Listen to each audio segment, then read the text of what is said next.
बुधसौर taurus, taurus वालों की इस वीक की स्टोरी ऑफ द वीक। बुधसौर वाले कोई डिसीजन लेने की कोशिश में, एक दो बातें चल रही हैं, मेडिटेशन कर रहे हैं, सोच विचार कर रहे हैं, पुराने कामों पे, पुरानी बातों पे फैसला, अपने बुजुर्गों से मदद लेंगे। तबीयत में उदासी और नेगेटिविटी भी, कुछ मामलात में डिस्टर्बेंस भी है, लेकिन हैंडल करने की कोशिश करेंगे, क्लैरिटी भी मिलेगी।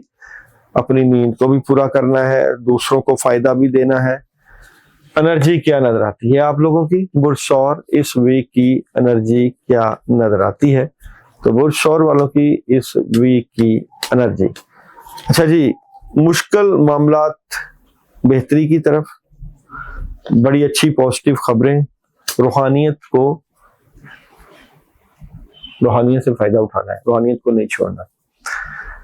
जॉब, बिजनेस और कैरियर, वो 100 इस वीक में जॉब, बिजनेस और कैरियर, काम काफी ज्यादा है,